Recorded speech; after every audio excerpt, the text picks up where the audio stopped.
ଆଲୋ ନାନୀ, ତୋ ଘରକୁ ଯାଉନୁ କି? ଆଲୋ ହଁ ଲୋ, ଆଜି ଯାଇଥିଲି ପରା। ଆଲୋ ଝୁମୁରି ନାନୀ, ବିଲକୁ ଯାଉନ ଆଉ ଖାଇବାକୁ? ନାଇଁ ଲୋ, ବିଲକୁ କେମିତି ଯିବି? ସବୁଆଡେ ତ ବଢି ପାଣି ମାଡି ଯାଇଛି। ମୁଁ ମାଲିକ ଘରକୁ ଯାଉଛି, ସେ ମତେ କୁଣ୍ଡା ତୋରାଣୀ ଆଉ ବାସି ରୁଟି ଖାଇବାକୁ ଦଉଛି। ଆଉ ମୁଁ ଖାଇକି ବନ୍ଧା ହେଇକି ପଳେଇ ଆସୁଛି।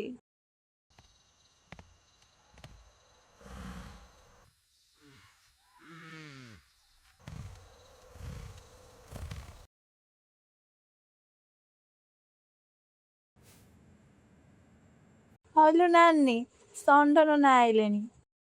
ନା ନା, ତମେ କେତେ କଣ ଖାଇଲା ଆଜି? ଖାଇବି କୋଉଠି? ଏ ସବୁଆଡେ ତ ପାଣି ମାଡିଛି ଆଉ। ତମକୁ ଜଣା ପଡୁନି ବୋଧେ?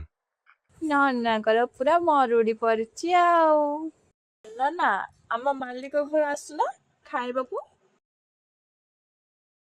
ଆଚ୍ଛା, ଅଧିକା ଚାଲାଖିଆ କଥା କହନି ମ। ମାଲିକ ଘରକୁ ଖାଇବା ପାଇଁ ଡାକୁଛୁ। ତୁ କେମିତିଆ କେମିତି ସମସ୍ତେ ଜାଣିଛନ୍ତି। ତୋ ମାଲିକ ମୁହଁରେ ଗରମ ପାଣି ପକେଇଲା। ପୁଣି ଯିବି ସେଠିକି ମୁଁ ମରିବା ପାଇଁ? ହଉ ନନା, ତମେ ମାନେ ଆସ।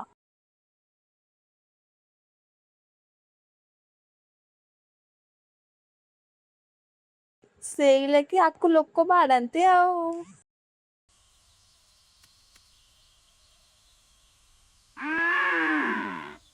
ବୋଉଲୋ,